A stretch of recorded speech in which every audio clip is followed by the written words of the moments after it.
Yeah, but ask yourself. I will give you a half point, but that means I get 2.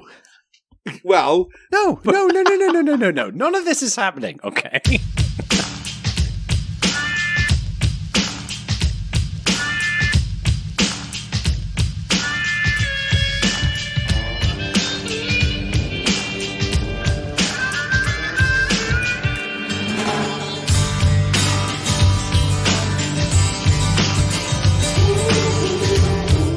Welcome.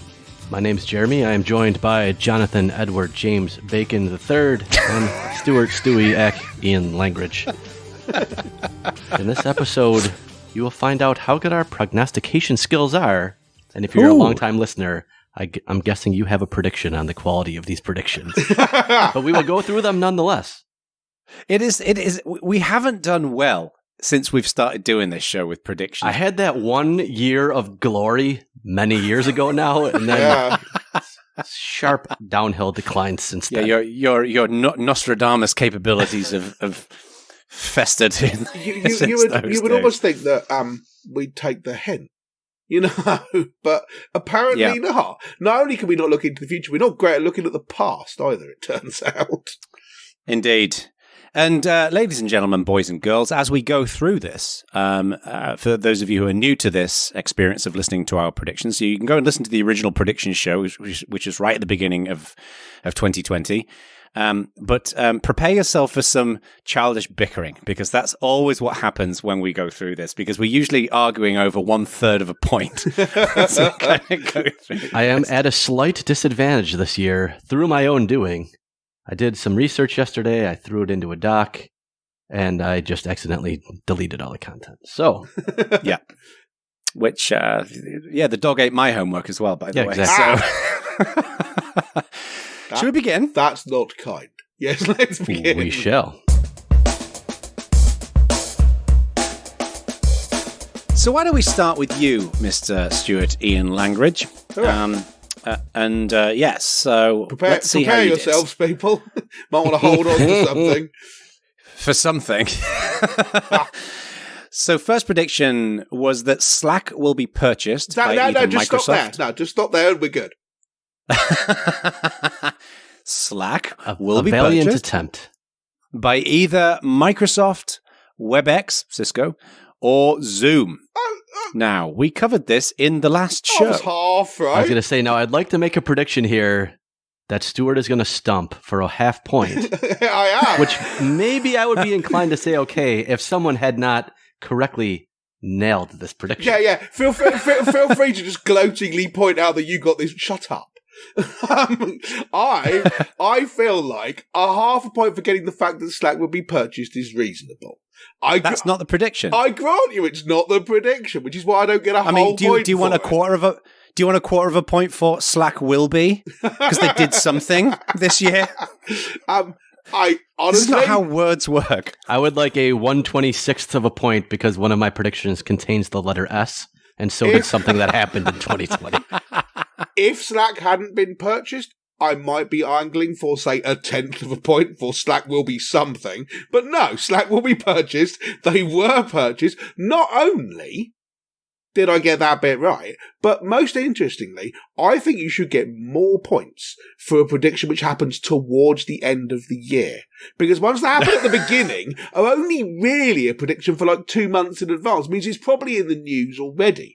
Whereas if you're predicting something that Given happens that both of you made predictions that had already happened when the show aired, I don't know if I subscribe to this theory. Well, also, given the fact that Jeremy actually got this right, you are setting him up for more points. This is not how it's supposed to work. Yeah, but ask yourself. I will give you a half point, but that means I get 2. Well, no. None of this is happening. Okay. The question is, what is it best to optimize for? I mean, obviously, I would like to optimize for me winning, but Victory. That never happens. So, the best I could do is just take Jono down with me, in my opinion. So, by the way, how is it that you can have such a visceral hatred of the word content, and then you can say, what is it best to optimize for, by the way? What's wrong with that? You're I think steaming hypocrite. No half point. You didn't get it right. They were purchased. This has been something people have been talking about this for years. The key thing is not the fact that they were purchased; it's who purchased them. I would argue. I mean, if that's the way you want to go with this, but I feel like this whole no cutthroat rules only policy is not going to serve you well next round, Baconio. I got to tell you. Well, let's be honest, I'm screwed anyway. So at this point, I'm just let it burn as far as I'm concerned. Let justice be done, though the heavens fall. I get it. Okay. Jeremy, what do you think? Do we think we should give him a half a point? Predicated on the actual nailing it, getting 2, sure. No. In which case, 0 points for you. All right, next prediction. Oh, man. I even wrote that I'd grovel for half a point, but I thought I'd get it. Okay. Have you done this before? Of course you're not going to get the half point. All right, prediction number 2. So let's just to recap the score. 0. Thank you. That seemed, in my opinion, that was gratuitous. I'm not going to deny. I am taking great levels of pleasure right now in what we're doing. So, prediction number 2. There will have been that's 0 convictions under the CCPA by the end of 2020. Now, it's a bit hard to find details about this, but as far as I can tell, this is the truth. There were a bunch of outstanding cases.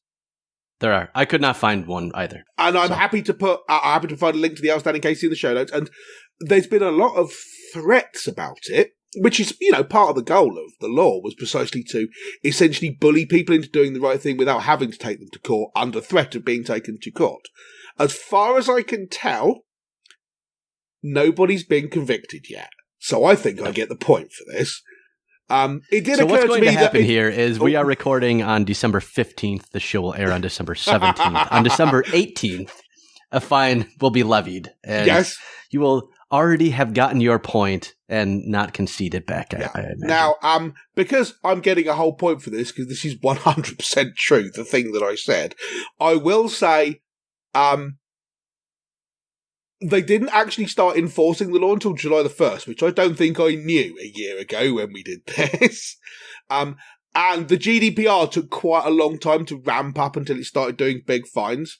So this was a bit softer than I thought it was. But it's not even big fines. The fact that almost 6 full months in, there hasn't been a single one, honestly is a little surprising to me. Yeah. I mean, it's not nothing, but yeah, it would be a lot worse if I make the prediction this next year and it happens again. Yes. So do you know, I did not look this up, what the time to first GDPR fine was? Was it, my actual question is below or above 6 months? I don't remember. I looked up, certainly I saw a bunch of stuff saying that a lot of the big fines didn't come in for a while. Right. And it took them a while to ramp up, but I didn't check when the actual first prosecution was. First fine or whatever, I don't know. I did also find out, which I didn't know, and Jono, you probably know about this. There's, in the recent elections, there was an extra amendment or an extra add-on to the CCPA called Section 24 or something like that. Oh, yeah. Which I assume you voted on in the elections. We did. I can't remember much about it. Okay, it's not a problem. Yeah. You are not being examined on this particular point. I just didn't know anything about it. I didn't know whether it was a good thing or a bad thing. Well, the bad news here is that I don't think you got this prediction right. Really? Because according to the extremely exciting complianceweek.com, Hannah Anderson has agreed to pay $400,000 in a CCPA-related breach lawsuit. What? They're a clothing retailer. They agreed to pay $400,000 to settle a data breach class action lawsuit that was among the first to cite the CCPA in its judgment sought. That's not conviction. I admit this is slightly Weasley, but if you say, we'll take you to court and they settle... They settled because they were going to be convicted. Because they were going to be convicted, yeah, but they weren't. Oh God, this is getting rocky. Now I grant you that's a little bit Weasley because I didn't know about this case. It was a settlement, so that's tough. I don't know how I missed this in research yesterday. I didn't pick this up in research either. And this from November 23rd, so it's Are you a couple both weeks telling old. me that I'm a genius researcher? Because, I mean, we've all known this for many years, but it's just nice to hear it from both of you. This calls your one point that I thought you locked up into question, I will say. It does, which I'm very disappointed about. I really thought I'd nailed this one. I'm just having so much fun right now. This is great. Hannah Anderson, Salesforce, Inc. deal to settle CCPA data breach class action. 20th of November. Oh, dear. You can see the point just melting away. It's just slowly fading into the distance. It's a settlement. I admit I am disappointed that I have to weasel on this point because I really didn't think I had to. I thought I just got it locked up. I legitimately thought you had the point locked up, I'll be honest. Yeah, but now I have to resort to weaseling for it. They weren't convicted. And it says convictions. They settled. I like Jono coming in with the last second SWAT down. I know. This is like the Dikembe Mutombo of bad voltage here. I'm almost prepared to give up the point in recognition of Jono doing research for the first time in 5 years. During the show, I will point out. You know what? I'm such a avid reader of Compliance Week that it just kind of came across my radar. I didn't really do any formal research. Yeah. Okay, so we'll just say, so it's only 1 point, and we'll move on. What? Smooth. No, it's 0 points. Do you know what? I nearly got away with that. Did you see that? You know what? I think to be fair, the fact that it, in the interest of fairness, the fact that it was a settlement, I think you should get a half point. I would concur with that assessment. I think we should split the difference because you were broadly right. I mean, there hasn't really been any activity. I have to weasel on this, but this is one of those, grab wherever you can. So I'll have half a point. Fine. Okay, brilliant. All right, so Stuart's on the board. Cutthroat rules it is. So I like how you wrote 1 and then in brackets put the word 1. And now I get to not only delete the word 1, the number 1, I also get to delete the word 1 as well. I'm having a great time. Okay, let me delete the rest of this because you didn't get a half point for that.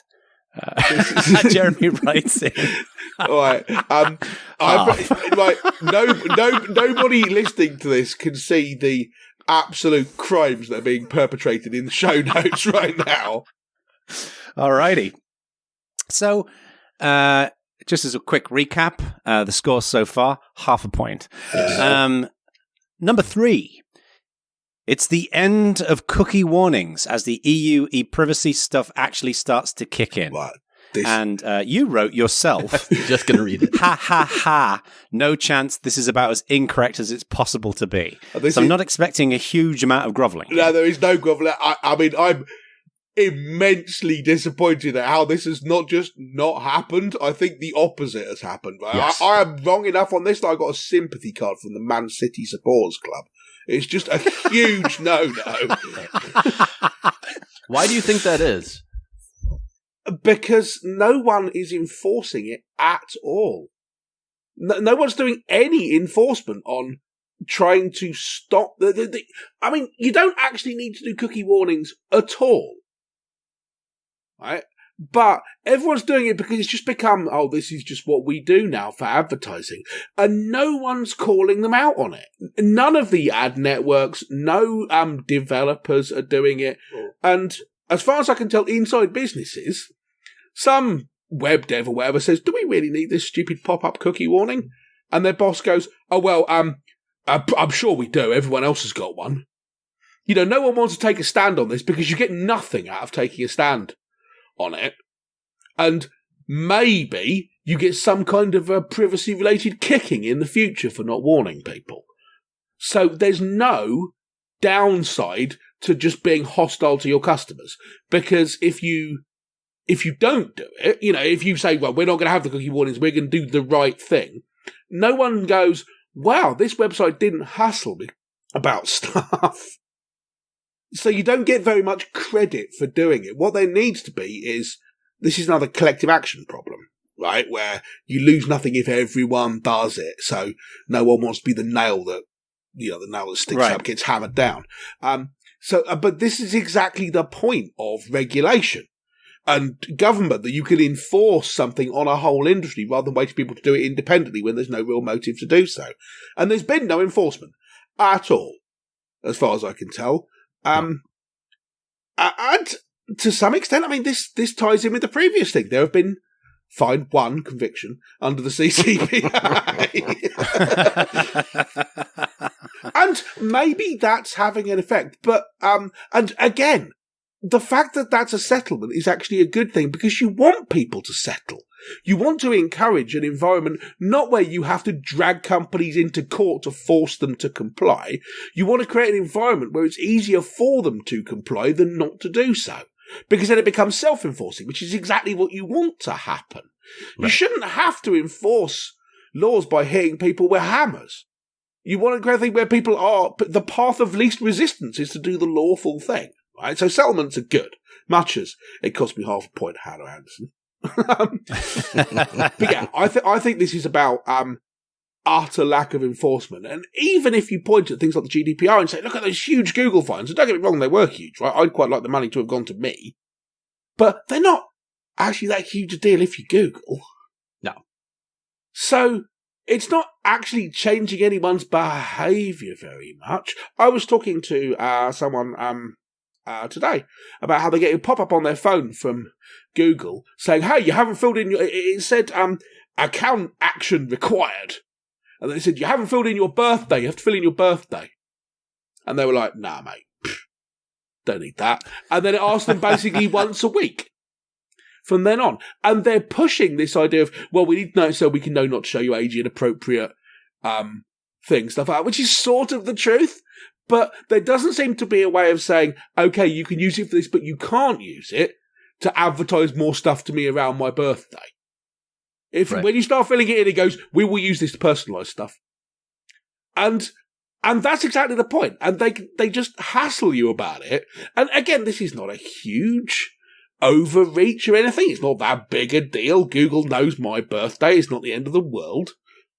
But it just, lots and lots of little cut, the death of 1,000 cuts. It's, from stuff like this. And the whole point of things like the GDPR, things like the CCPA, things like ePrivacy, all of that is designed, at least I think what's at its heart, is it's designed to create an environment, a regulatory environment, where people stop doing this sort of thing by default.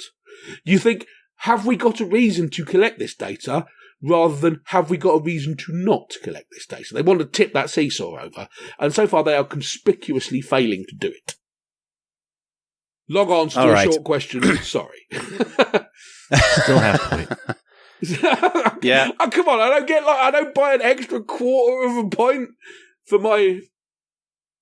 Soliloquies are worth 0 points. Wow. Yeah, you did. People are mean. This is a mean environment we've got here, man. It's a tough room here, people. It was inspiring, and I could hear the soaring hum of violins in the background, but no points for you. I don't get like a Jed Bartlett miscongeniality point. No points. Then you have bonuses, a couple of bonuses. Couple of bonuses. Epic Store will release on Linux. No. There's not much to say about that, really, is there? No, didn't happen. There is something to say about that. It did not, in fact, happen. No, and I don't see that it's going to either now. I mean, this was the time when they do it, or at least say, yeah, it's coming, but we haven't quite worked it out yet or something. Nah, not a word. So whatever. And then the other bonus that you had in here was that it'll be common to have drone displays instead of fireworks. And this is clearly not the case. Yeah, but they are, you mentioned this in your notes, they are becoming a little bit more, and I have seen a couple of very cool ones. Yeah. Did you see the one when Biden's victory speech? Yeah. It was unbelievable. One of the coolest things I've seen was watching his drone display thing. It was really cool. I'm assuming it's like the Intel drones, because Intel, I think, primarily are known for this. Like I remember they were shown at CES years ago. I'm assuming, if you're doing we won the presidential election, you've got infinite money to spend on this, you go to something like Intel. I was thinking of smaller things, and there've been quite a lot of them where people are doing drone displays instead of fireworks displays, just like in towns or whatever. But the point of the prediction was not these things exist, because that wasn't new at all. It's that I was hoping that November this year would be a kind of a big switchover. Now, admittedly, COVID sort of broke that a bit, but it didn't happen.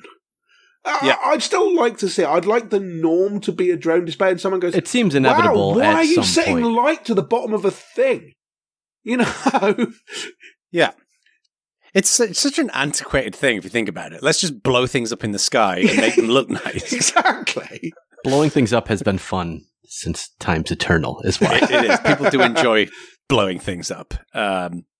They do. So refresh my memory on bonuses, though. You get no positive points or negative points. They're just for bragging, right? Or I are think there so, yeah. I think we just had the bragging situation here. So, although we did make the point that in previous shows... Jono looks at his own list coming up and goes, hang on, that's no good.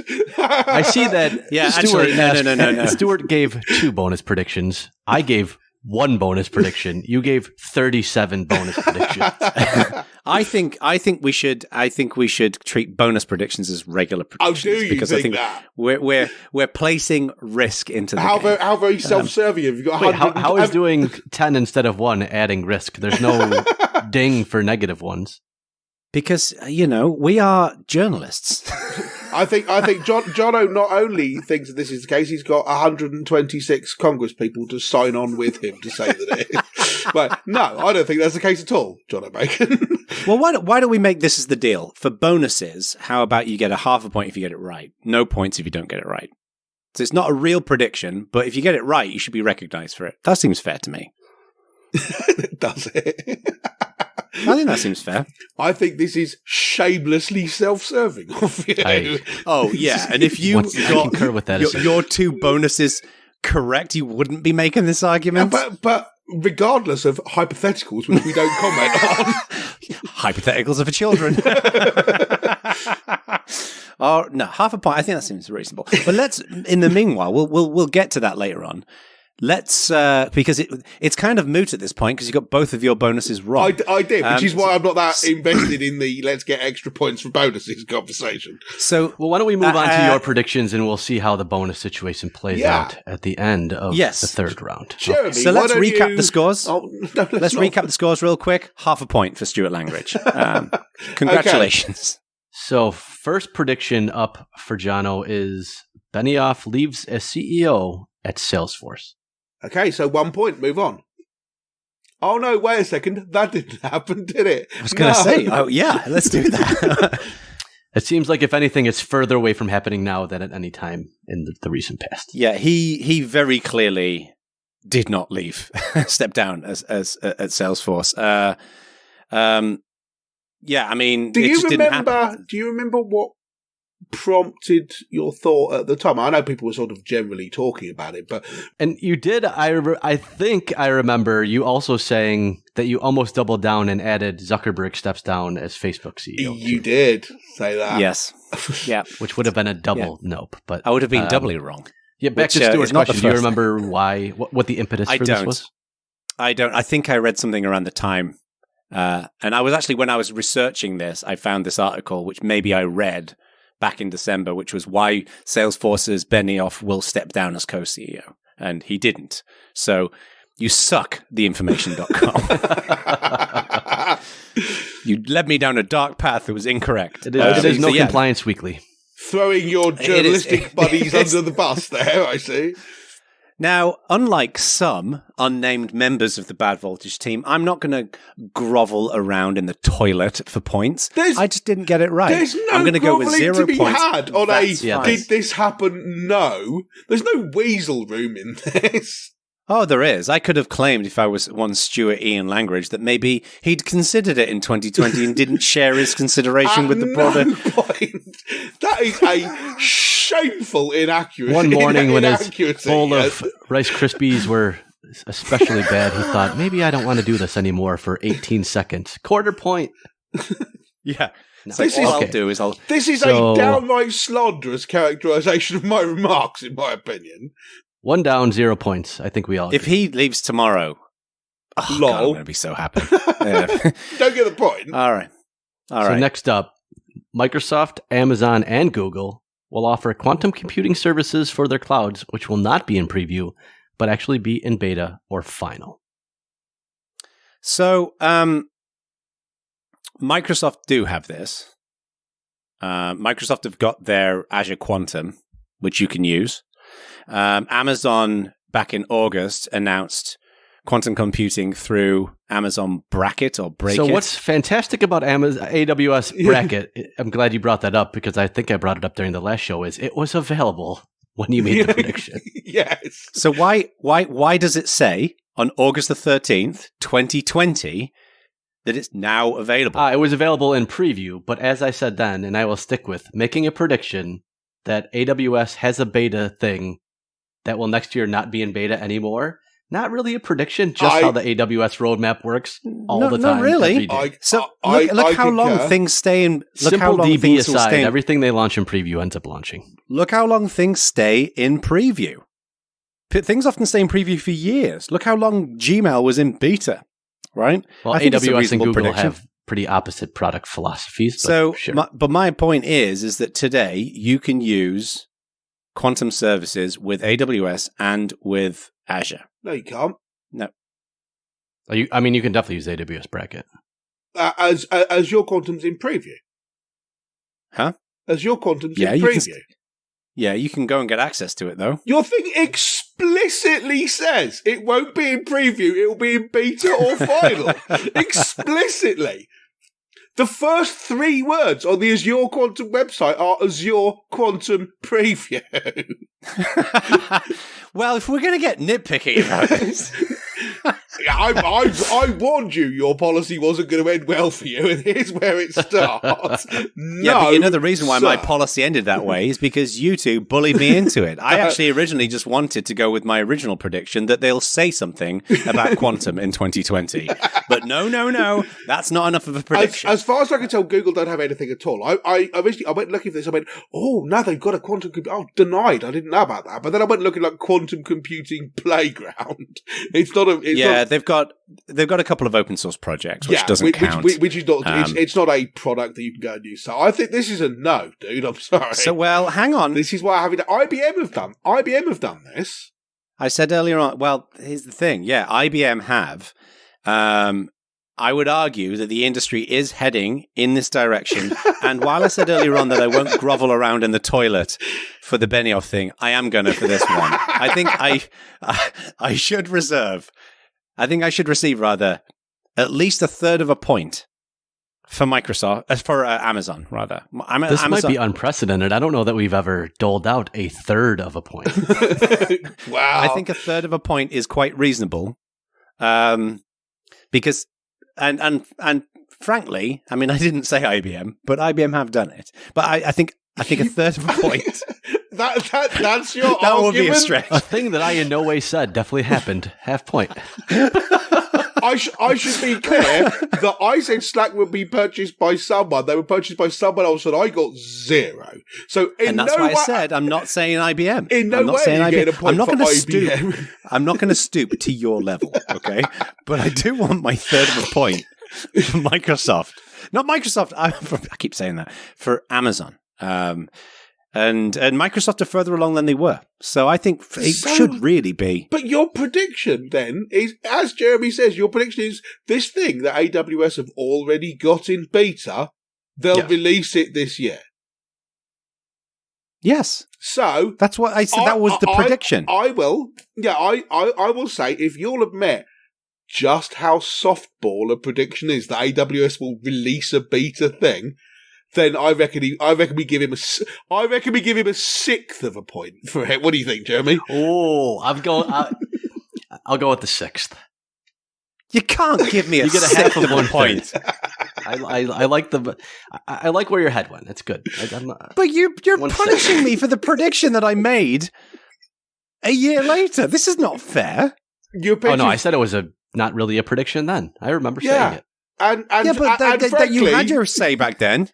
You're trying to overturn the results of our predictions, okay? Frankly, saying you're punishing me for the prediction I made a year later, you fail to understand how predictions work.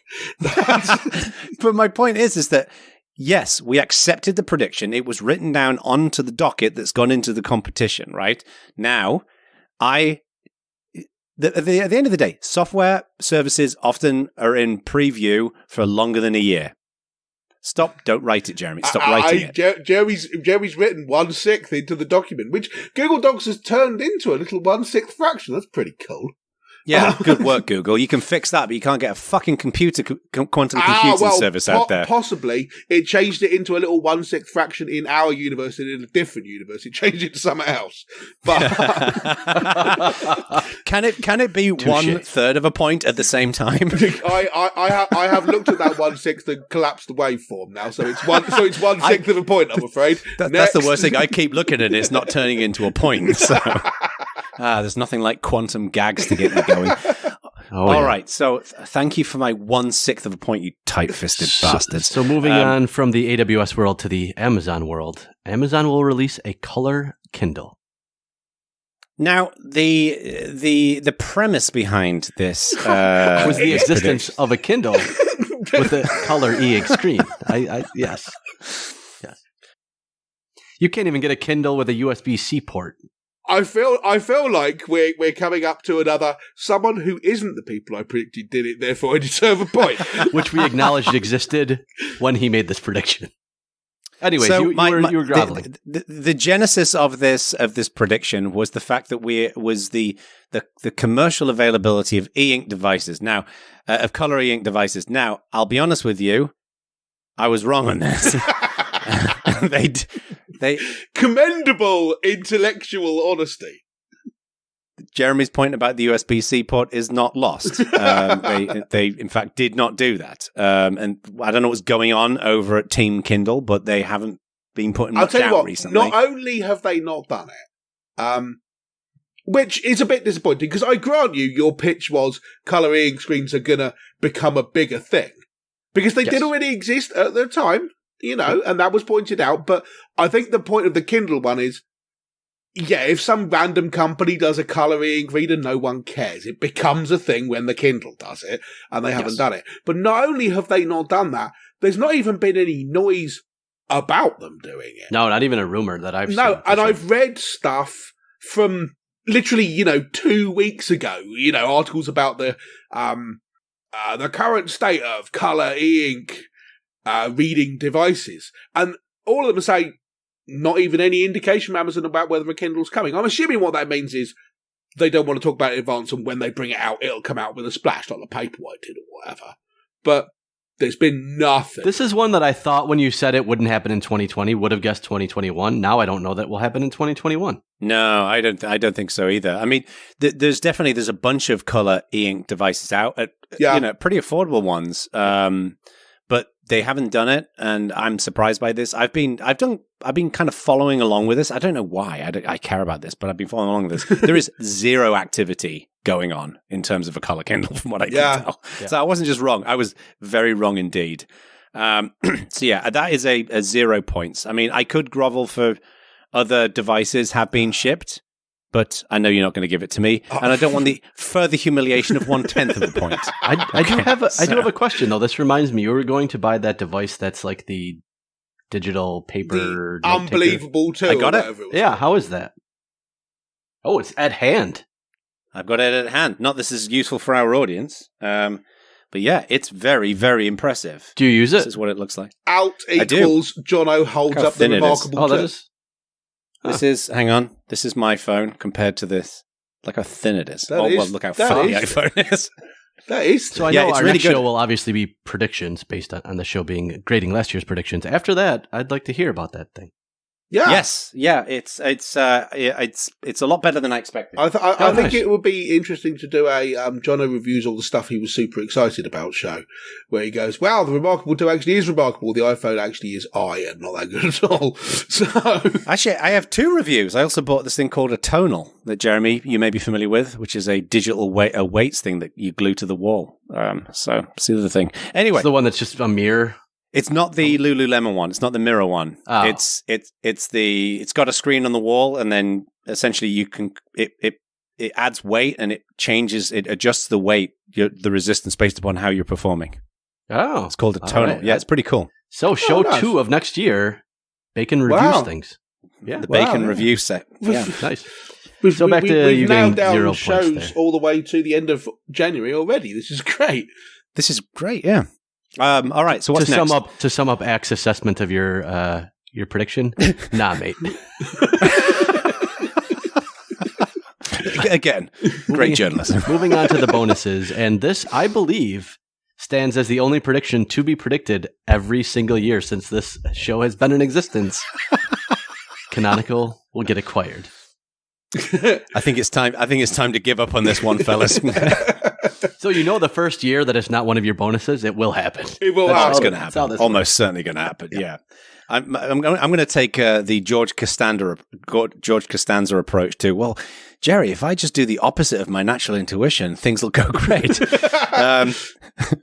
So, yeah, it didn't happen. I mean, there's nothing to say about it, really. In fact, there's not been a lot of noise about this. No, I was going to say, to my knowledge, not even a credible rumor or... No, nothing. not since all the talk from, year before last or whatever it was.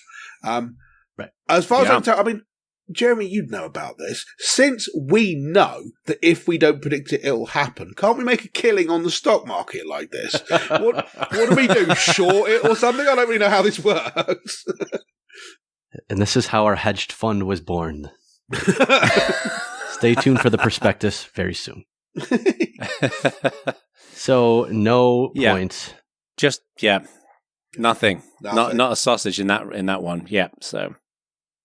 PlayStation 5 will launch to very positive press reviews. Yes. Well, it launched. That did happen. It did launch, and it got very positive press reviews. As far as I can tell, you can't buy one.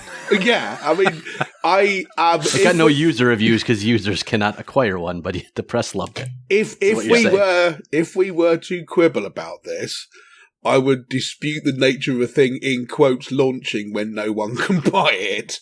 But it did launch. I grant you, it's come out, and people who've managed to get one, all the reviews, as far as I can tell, are positive. I actually went and looked this they up. shipped millions of units, so. I mean, globally. Yeah, do you know anyone who's got one? Yeah. I know I sound like a COVID denialist at this point, but... Have you tried to acquire said device? Oh, don't even get me started. I have tried so hard. I've got about 3 Chrome plugins set up that are scanning stock. I've got an app on my phone that checks Target stock. I've tried so many times to buy this freaking thing. Which county in Minnesota do you have to drive to pick yours up? I was going to say, and this is where the narrator comes in and says, at the beginning of the show recording, a bell went off and Jono furiously started looking for the Chrome window where he thought he got a PlayStation 5 and then did not. It's and we do the 3 of us know an individual who shall not be named for his own safety, who purchased one off a scalper for his kids for Christmas and paid $1,000. Well, this is the thing, right? Which, I mean, I think what's been interesting, and we don't want to get into it now because we're doing predictions, is there's been a lot of discussion and debate around part of the reason why people can't get them is because scalpers have got bots set up to buy all of the stock almost immediately. And Sony are trying to deal with that a little bit by putting a capture on the PlayStation Store directly. But as we all know, bots can get through captures. Yep. But the retailers, Best Buy, Walmart, B&H Photo, all of those, they're not even trying. So it's ended up causing a really frustrating experience for people who really want to buy this thing and haven't been able to buy it. And the question has been, why aren't PlayStation, for example, allowing people to just pre-order and then ship it when it's done, like Remarkable did or Apple do with their phones? So they've really screwed the pooch. And half the argument is they want this kind of demand. Because it makes it they're happy so to popular, sacrifice because it makes it, everyone's talking about it, right? I mean, it was on Saturday Night Live. Like, they did a skit about it. So, yeah. You would almost think that enforced scarcity is not an idea that's new, right? They've seen this and gone, let's do this. Nintendo does this with their releases. Yeah. They artificially constrain releases. I wonder whether it's enforced in this regard. I just don't know if they can make enough units. Why do you think? No, I mean, like you say, Sony do this because they like it. I mean, why do you think that when the new hot startup comes out, you have to get a beta invite to pass it on to your friends? And that's just the same thing. And they don't even have to make a hardware thing to send you in the post. Yeah. Yeah, it's a weird situation. I think it'll be fun to talk about because there's kind of a lot in here about what you give to your customers as well as what the company's doing to get the recognition. What you give to your customers is the finger and no PlayStation 5, as far as I can tell. Well, as a well-known fan of the capitalist model, Stuart, I'm not surprised that you take that particular viewpoint. This is not really my end of things. Do you think you'll get one by Christmas? No, absolutely not. There's just not a hope in hell. Do you think you'll have managed to buy one by Christmas? Not when you have it in your hand. No, you don't think so? I don't think. I think I'm more likely to get vaccinated than getting a PlayStation 5 at this point. I just don't think there's any stock out there. I just don't think we can get it. So I think around the time I get my COVID vaccine, I'll have a PlayStation 5 under my arms is my plan, because that's probably going to be. I'm not even joking. I'm expecting I'll be able to get vaccinated in like April. I think that's when you'll be able to buy a PlayStation 5. That's probably. I think you'll be able to get one before then. We'll see. We'll see. Next show after Christmas is predictions. So I am. Jono buys PlayStation 5. I am borderline on predicting Jono doesn't manage to get a PlayStation 5 for the whole of 2021. I think you should have that prediction. That sounds like a great prediction that you should have. All right, moving on from the bonus predictions to the farcical comedy predictions. Facebook Spaces will continue to be something that people don't care about. Half a point for me. No, you cannot predict this. This is on brand for your predicting style. And then we have Dorsey steps down as Twitter CEO. Stuart's determination of this particular prediction was Norfolk, as in the place, in chance. Norfolk in chance. So you got 4/6. Well, I got. I'll give you 2/3. You don't get one for Facebook Spaces. This is going to. You do not get one for Facebook Spaces, but you do. We'll give you the half. What do you mean I don't get one for Facebook Spaces? That was a correct prediction. The PlayStation. That was a correct prediction. Half a point for PlayStation for Facebook's PlayStation. Half a point for Facebook Spaces, and a sixth of a point for the Quantum one. And then I got half a point for PlayStation. So I got 1 and 1/6 points. 2/3 of a point. How do I get 2/3 of a point? Because you don't get half a point for the Facebook Spaces we acknowledged was a joke when you made it last time. Then why is it listed here? It's listed in the document. It's been entered onto the ballot. We're going to not call out the comedy. You would almost think that I put it in here in order to give us an opportunity to humiliate you. Fair you know what? I hate you guys. Right. So to wrap it up here for the first two, 1/2 for Stuart Langridge and 2/3 for Jonathan. It's close. So you're ahead. It's going to be interesting to see whether anyone can make it to a whole point this year. This is the best thing we could say at this point in the show is it's a nail-biting contest of complete ineptitude. It is a nail-biting contest. It's just terrible. So... All right. Let's now start to... this is where the show starts to suck, because we're dealing with somebody who actually does research. Hey! I'm just not good at predicting. I do the same amount of reading. Jeremy piggybacked on my Slack prediction, but annoyingly decided to name different companies who would acquire Slack, who were, in this order, Salesforce, Google, or Amazon. And so it was even the first prediction. I know. So I mean, you unambiguously got that correct, which is very disappointing to me. It is. This is not. You're off brand, Jeremy. So do we even need to go through the rest of the predictions, or I just take my 1 point claim victory and drop you my have, belief? in fact, won outright. I mean, if you're honestly prepared to declare at this point, then it makes it quite an abrupt end to the show, but you could do that. I mean, technically, we could argue that if it's going to be acquired by Salesforce, Google, or Amazon in that order, so far it's only been acquired by Salesforce. You've still got Google or Amazon to go. They need to sell it to Amazon, who then needs to sell it to Google. Yeah. These need to clear very quickly. But yes, no, you got that one right. What do you think of this acquisition? What made you pick Salesforce first? So I think it fits in with their overall strategy the best. And if you look at the places they're seeing resistance in the nature of which they've been acquisitive, and they've been quite acquisitive, I think it made the most sense. I think for my play with Google is they've been trying to acquire companies that run on GCP or that they want to turn into case studies for GCP. So that was my thinking there. And Amazon was just that Chime is Chime. Yeah.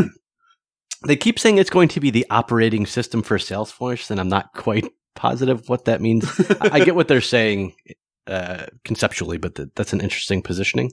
I'll be curious to see. Salesforce has, in many cases, Heroku as an example, been pretty hands-off in their acquisitions. Curious to see if they will remain hands-off in that nature, as I said last show, or not. Yeah. But not surprised here. Obviously. Yeah, no, that's unambiguous. No complaints there. 1 point, Jeremy. Show's over. It is in fact over. Your next prediction. Disney acquires EA, Electronic Arts, or Microsoft acquires Activision Blizzard. So, with my need to grovel for points out of the way here, I will say I'm super surprised about this one, especially given what Disney has done this year.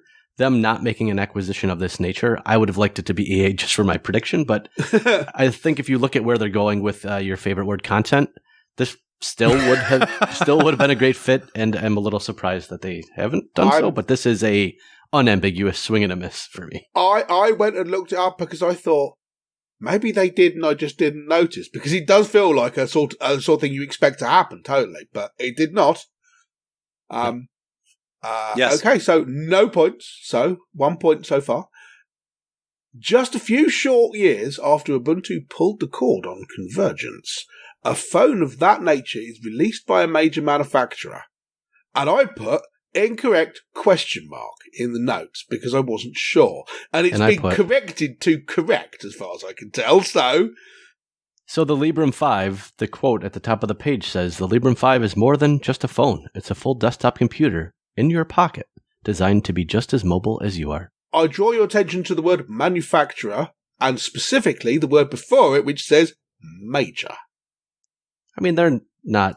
Everyone's heard of them. Yeah, they are not major. Yeah, you're correct. I would like you to define a minor manufacturer for me. You think that Purism are a major manufacturer? No, Samsung are a major manufacturer.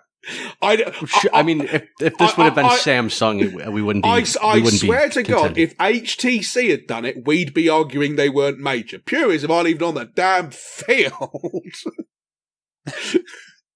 I'm looking forward to hearing your response to this, Jeremy. So I think, but obviously, by number of devices shipped, they would struggle to be called a manufacturer. And by but for impact on the market and by people in brand recognition, brand customer base, market capitalization, and everything else in the world. I'm getting into gravel territory here. I think that in this was Canonical major when they were attempting to be in the phone market. I would say if this prediction had said just a few short years after, who was it who did, Jono, the thing that was originally used to prototype the Ubuntu phone came from Ace or Asus or someone like that. Was it Motorola? The 8-Trix, the Motorola 8-Trix. Oh, that's right, yeah. If this had said, if you'd have done this prediction in 2013 or whatever, it was just a few short years after Motorola pulled the cord on convergence after the 8-Trix, a phone of that nature is released by a major manufacturer and Canonical did it, we'd have laughed you out of the building. and we worked for them at the time, and we'd have laughed you out of the building. No way. I remember they don't call my cell phone or send me a text because my phone will explode in my pocket. It's already burning a hole in my jeans. I remember. In no way are Purism a major manufacturer. They're just not, man. So in the privacy space, I think they're a major manufacturer, and they're selling a device squarely aimed at convergence. They're really not. This is like saying... I think what they're doing is great stuff, but they're not a major manufacturer in any space outside of the people who go to scale space. I feel like this is going, if we look at all companies who are called something URISM, they're a really big phone manufacturer in that space. Right? No. So what it sounds like here is half point. That's what I'm hearing. So you're saying there's a chance. I felt like, I mean, if you honestly had to grovel for it to pull ahead, I might watch you squirm in a puddle just for the sheer joy it gives me. But no, you don't even need to, man. Have some dignity. Just get Wow. Yeah, this is. I hope you look forward to my Librem 5 review. This is not no. No, I mean, them being such a major manufacturer, are they not like Sony in that you want to get one but you can't get one for sale, right? Well, and I'm assuming that when you do go out and buy one, you're probably going to buy it from the T-Mobile store, right? Wow, I was impressively straight-faced by Jono there, I have to say. Stop it, he's already dead. Wow. All right, it's 0 points it is. This is like getting a guy shooting fish in a barrel and putting me in a bigger barrel and shooting him.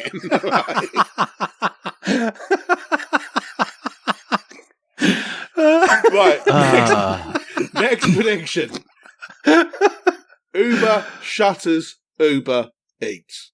They should do, but they haven't. So the interesting thing here is they've shuttered almost everything else. They sold Jump to Lime. They did sell Uber Eats India, which I think my mic must have cut out when I said shutters Uber Eats. India was in there. I did wonder, because when I looked this up, I was like, Uber shutters it. I thought, no, he got it right. I don't believe it. It was like in Ukraine, which I don't think is what you meant. In the US, they actually acquired Postmates, so if anything, they're doubling down on this in this segment, so difficult for me to claim victory while they basically sold everything else. This is a big no. I appreciate all the Bad Voltage listeners in Moldova are going, no, they did it, absolutely. I don't believe that's what you were aiming at. It was, in fact, not what I was aiming at. Interestingly, if I had to pick one thing they wouldn't have shuttered, it would have been autonomous driving. And that's that they just did. They sold their autonomous driving. And a deft segue into your single bonus prediction, because you decided to not take the route of literally listing everything you could think of that might happen in the technology industry as a bonus prediction. I did, despite Waymo insisting this would happen. There will be no level 5 autonomous cars in 2020. And there's not. As far as I'm aware, that's completely correct, but God's honest truth, when I put together you predicted the list, it wouldn't happen in 2030. I did, but then I thought, am I going to go and look up the definition of a level 5 autonomous car? But no, I just don't think this has happened. We explained it in painful detail if you're interested. Flash show. I was prepared for you. I didn't want to have to listen to the whole discussion we would have had about it last time.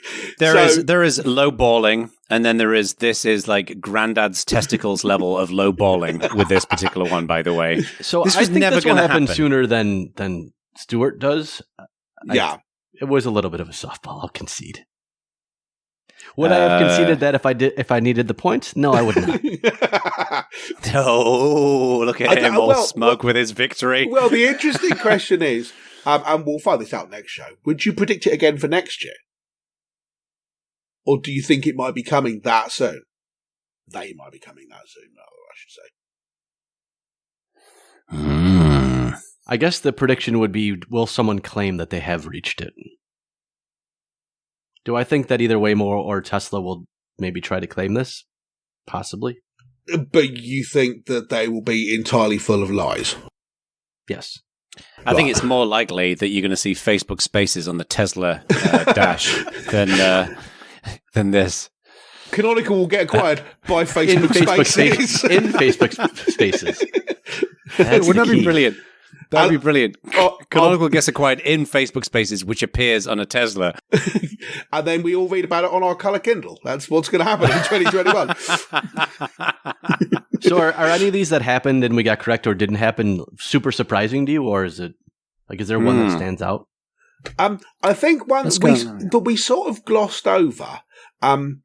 And earlier, I mean, yes, I was mostly joking about you get more points for predictions which happened towards the end of the year, but I think it's a very big case in point, is Jack Dorsey stepping down as Twitter CEO, which there was a lot of talk about this time last year. Yep. And then, I mean, there was hedge funds, investors, and all that pushing for it, and then he managed to weather that storm and shut up about, I'm going to spend 6 months in Africa, and now no one seems to be talking about it anymore at all. And Twitter have had a pretty challenging year in a number of respects, but no one seems to be talking about Dorsey going away. So, and I think some of the reason we predicted it for the year was because it was being talked about then. So it's a prediction for the first half of the year, which is why I think if you predict something which happens in November, it's harder because it's not already in the news, you know? You know, I think on that note, when I made that bonus prediction, it should be noted. Yeah. I mean, no about Dorsey stepping down. No complaints at you for doing it. It seemed perfectly legit. It's one of your more legitimate predictions, to be honest. There's no. Well, it's ironic, isn't it, that it's one of the more legitimate predictions because I'm generally shit at predictions, and that was a bonus. As has been demonstrated with my rocking 4 sixths of a point. Anyway. I think what's interesting to me is that back then when I made that prediction, I was of the view that, like, why is he doing this? You know, like he's got all of the money in the world. He could use that money to go and build all kinds of interesting new things. And his life has got to be miserable. And I get the impression that privately inside of his world, he probably doesn't feel like he's got the option to leave anymore, even if the board wanted to get rid of him, because I think he acknowledges that social media is having a pretty negative impact in the world. And Twitter are trying to rectify some of these things, like the little labels on tweets, for example, about the election results and things like that. They're trying to influence it a little bit. And I bet you anything he thinks, like, I need to kind of come in here and help fix this. And probably feels like he's the right person to do it. That's fair, I think. It wouldn't surprise me if I was in his position, it's easy to think, not being in his position, to think, fuck it, I'm going to go and lay on a beach until I come up with my new startup idea and then go and build something else. But I think he probably feels a certain level of responsibility. So I wouldn't put that in as my prediction for 2021. Which means he'll fair. Leave. And you do get the impression that given at least some of the challenges they face this year, Twitter have honestly said, okay, how can we solve this? Their solutions aren't necessarily good, but they do seem to be trying. Facebook seem to still be in a position of saying, can we find a way of not dealing with this problem while claiming we're dealing with it? And balancing that against, can we actually fix this problem? Well, the tricky thing with Facebook, of course, is that unlike Twitter, they've got such a massive advertising business there. And it's all about targeting. So the minute they start loosening up the reins on like what, and they have changed it. Like there's certain things that you can't target anymore now with Facebook ads. Because of this. I mean, I'm not forever suggesting that literally everything Facebook do is PR rubbish to avoid fixing the problem. But I think more of what they do is PR rubbish to avoid fixing the problem than it is for Twitter. I'm saying that they've got more to lose, I think, arguably, with their business. Fair. Whereas Twitter have got more to lose with their reputation, because I think Facebook's reputation is in the past. I bought another thing that I can review. The Facebook portal. What's a Facebook video portal? Device thing? Have you seen it? Why? No. Yeah, it's quite cool. It's like a camera. And then if you move around, like I'm doing right now, the camera pans and follows the people in the view. It's quite interesting. We'll get into it in that show. Okay. Because it's a camera from Facebook in your house. Wow. Which nobody has asked for. I was going to say, there are certain things I would pay to not have in my home. That makes the short list. Did they call it a telescreen? I mean, okay. One more thing before we go. You've got Google Homes, and you were talking about the Home Max. Did you ever get one? The big one? Yeah. Yeah, got a couple of them. Because they've killed it. Added to the list of things that Google no longer sells. Yeah, killed by Google. Really? Yeah, they killed it today or yesterday. Yesterday. Oh. It's quite good as we have one in the backyard for like just music outside. Yeah. And it's good. I think the normal Google Home speakers are perfectly fine. Yeah, I don't think you need a Max. I mean, I've got one in here. I saw they cancelled the Max, and I thought, Hasn't Jono got one of those? I'm sure he has. Maybe having the discussion. So Google in retiring device shocker movie attendant. the Google graveyard. Yes. So, is there anything else that you see in here that surprised you before we wrap up? I don't believe. No, I don't think so. I mean, we did all right. I think. I mean, yeah, it doesn't look good in terms of points. It never looks good in terms of points. never looks good in terms of points. We got to turn the knob between just packing it in on easy ones and getting all zeros. So we did a reasonable job there, I think. Yeah, maybe for the next ones we should go big, like big and bold. The problem with, I mean, like Benioff leaves Salesforce is big and bold, but you mean things like humanity lands on Jupiter or something, which is just not going to happen. I think we need to cross the line of super credibility when it comes to our predictions. I mean, excellent. Either you'll predict something big and bold, which just flat out isn't going to happen, like IBM invent teleportation or something, or we all record Bad Voltage in the same room every other week because we can teleport around and it's great. Can you imagine that? Yeah, that would actually be handy. Or you've actually got an inside line on something like this, at which point, just go and make a killing on the stock market or something, man. It's loads easier. Or maybe what we do is, instead of us having bonus predictions, maybe we do some predictions where we say these things that we think are going to happen are definitely not going to happen. It's like the anti-prediction. That could be quite interesting. Oh, that sounds confusing. I like it. It is, yeah. It should work. So, yeah. But I think actually there was one other thing that was a little surprising now that it was in my notes that got deleted. I think you missed the PlayStation 5 launch date by like a day. You picked a very specific date. I want to say now you picked November 14th and it came out November 12th. Oh, God, I should have got bonus points for that. I didn't catch that. I think you said November 14th. So now, you nailed it by almost changes. 48 hours, which is pretty good. No, I think. Now, hang on. This adds an extra interesting wrinkle into the game. Did you not pick this up when you re-listened to the show, Jono? You've gone from second to second, but a more accurate second. So, first of all, unlike Captain Ego here, I don't go and listen to myself in Bad Voltage. I leave that to the listeners. I'm not sitting there surrounded by pictures of myself in a bathtub listening to Bad Voltage. Just to clarify here, in order to research the show where you're talking about the things that you said to see whether they're true or not, which you're now planning on doing, even though you don't even know what you said, you're planning on claiming that it's correct in order to grovel for half a point. Now, hang on. First of all, I'm not going to grovel for half a point. You're going to grovel for a quarter of a point, are you? Okay, fair enough. No. I'm going to grovel for a full point. You're not getting a full point. I'll tell you that now. I think we should consider the full point. And the best thing about this is, hang on, no, you'd be ahead of Jeremy, which means that Jeremy will be on side as well. If he gets a full point, he wins, Jeremy. Well, we already gave him the full amount of points you could get for that.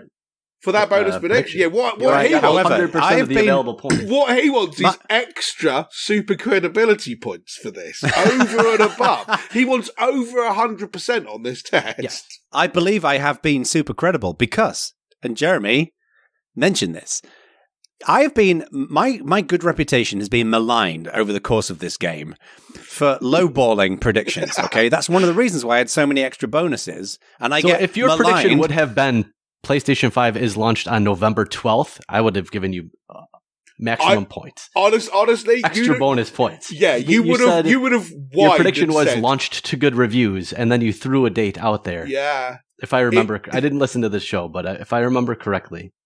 You're one talking about big and bold, right? If you'd have actually predicted that date and nailed it, or got within 2 days, and then you'd have probably whined to get double points for it, I'd probably have caved in, because that's amazing. Yes. I wasn't far off. No, what whining about more points? So therefore, I should get probably 3/4 of a point. No. But nice try. How about 7/10 of a point? You know, 7/10 Yes. This does wrap up another year of Bad Voltage, though. How you feeling about yet another year of... We haven't pod faded, which is... We haven't pod faded. It's always fun. You know, I always enjoy chatting to you guys, despite... The people who accuse both us of pod fading have largely pod faded, as far as I can tell. So I don't know whether that... Lol. I don't know if that counts as a bonus that we've outlived our detractors. But, you know, there's still time for us to pod fade at any moment, so that's okay. I tell you one thing I was quite upset about was before we went into reviewing the predictions, I was feeling quite smug and complacent about the fact that I was going to win the IPO prediction that I had. And then I realized, because I remember being smug and complacent about that particular prediction in Bad Voltage Live, because it happened shortly after I made the prediction. And then I realized that was last year's prediction. And I was quite annoyed at that point. Wow. I had to go and look at the show deck. And then I cried a little bit. That's funny. Realized. Yeah, this is fundamentally living on past glories right here. You know, you're getting the nostalgia vote, but... So to recap then, Stuart, you have a half a point. I have 1 1/6 points. You really and don't. Jeremy has 1.5 points. You have 2/3 of a point. You see, I knocked it down a little bit. You are still all right, 1 2/3 points. You are still second. So I grant you ahead of me, regardless, with your 2/3 of a point. But just settle for that and be proud. And isn't that, boys and girls, the real lesson of today? Well, the that journey's everything better you've just than us. everything that you've just listened to in the last hour, all of the things that we collectively have been wrong about. I was second. What does that say about you, Stuart Langridge? This is not about Jeremy's greatness. It's more about your failure. I think what's most important is that it's disappointing that my predictions are wrong, because the world would be better if I'd got them correct. So the fact that I scored and on that low, bombshell.